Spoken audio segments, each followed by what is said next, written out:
This channel is supported by Truefire. Truefire is an online library of lessons from some of my favourite players. There's thousands of lessons on there. You can use the promo code JNC40 to get 40% off of any of their courses. One of the few parts of the guitar that kind of makes contact with our body, and you know, the part that the guitar hangs off of, the guitar strap. There are many guitar straps out there, many different designs. I'm going to talk in this video a bit about what I like in a guitar strap. And this company, Aqube, actually contacted me and, you know, were asking if I would do a video with them. They're a new company based out of Asakusa, Tokyo. And I'm going to mispronounce a lot of things in this video because obviously my Japanese is not up to par. I don't know, a great opportunity to talk about what I think matters in a guitar strap, and you can feel free to leave in the comments your favourite strap manufacturers if you've got them.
A good leather guitar strap can be quite expensive, but in this video I wanted to show you some of the process behind these and, you know, why these things can cost quite a lot of money, the processes involved.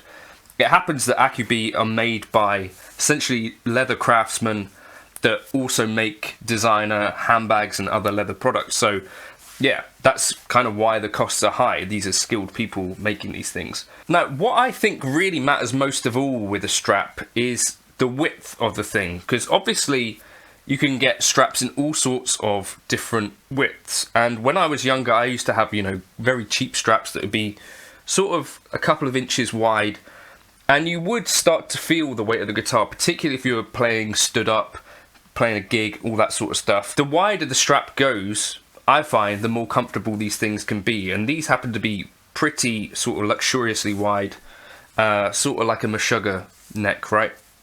You could probably play some 8-string riffs on that. That's a real thing that can help to make a guitar feel kind of weightless for a gig. I did gig with the other strap on Saturday, and it was just really comfortable for that. And one other key thing that can happen is that you want something that's kind of softish, but also the edges aren't like really sharp, because you can kind of get things sort of cutting into your neck a bit. That's another thing I have memories of as a kid. It's like the guitar strap sort of irritating my neck. If you get a good quality strap, that's probably not going to be the case. Opening these straps, I was really impressed with the quality, and I do really like them. I'm hoping that I might be able to do some more work with Aqube, because I really appreciate what they're doing. As I say, being made in Tokyo, in essentially what is like their Savile Row, like this Asakusa area, I'm told is like,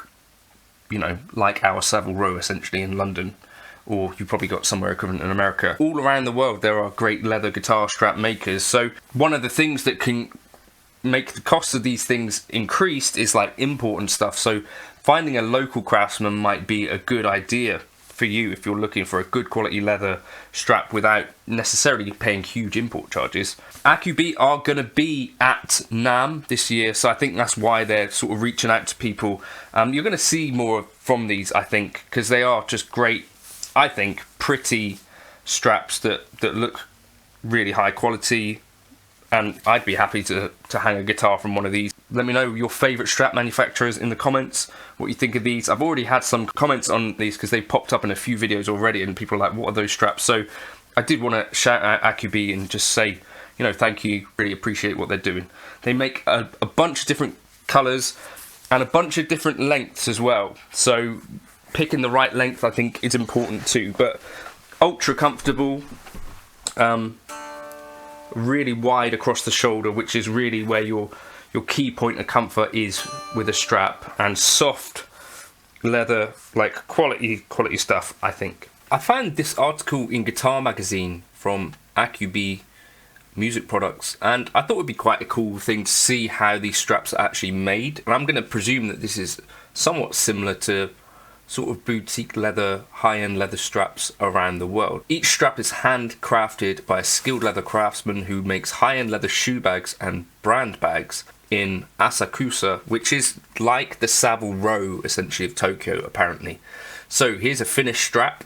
So rough cutting a huge piece of leather into the shape of a strap. This is a process called aridachi. So it's a large piece of leather. The size is called hansai, and it's half the size of a cow, so presumably it's half a cow. The left side is the head and the right side is the buttocks and tail. Thanks for that information. Mark the area beforehand to avoid scratches when cutting. Cowhide is a natural product and will have many scratches, presumably from trying to escape people trying to make guitar straps out of them. The leather is placed on a huge cutting machine that looks like a table. The cutter part of the paper cutting machine, it looks like a shuriken. There's the cutter on the sliding device. Fix the leather in place and slide the cutter part, and the leather will be cut silently. So you probably make a few, like one cow is going to make lots of straps presumably. The rough cutting of one strap is complete. Scissors. Then comes the suki process, where the leather is sliced into thin slices. First, the thickness is measured with a measuring scale. The leather is slid through a skimmer which slices and thins it. The leather was sliced into 2 pieces in no time. Slice thinly in units of a few millimeters. By adjusting the thickness in this way, it is possible to create the rich look and feel that is unique to leather. And then this is a leather scraper. Then you glue the 2 pieces of leather together, one for the front, one for the back. The Aqube strap is made of 2 overlapping pieces of leather. To prevent the leather from stretching while in use, anti-stretch tape is applied to the inside. This acts as a core material. The company uses water-based glue out of consideration for the environment and employees.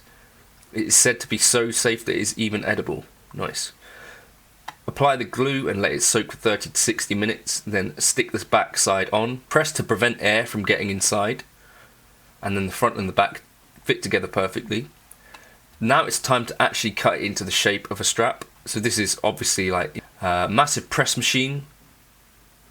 Set the leather that was previously glued together, place the die on top, clang, beautiful strap shape. It even has the holes. And then the parts for adjusting the length are also cut. Then we get step 4, which is sewing.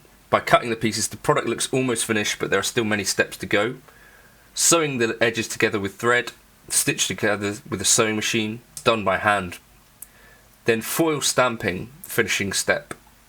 Has the brand logo on the front. The gold mould is used for foil stamping. There's a press machine for that. Line up the magnets, remove the pattern, attach the strap to the magnet, and then clang, you press that. Repeat this process several times to add more colour,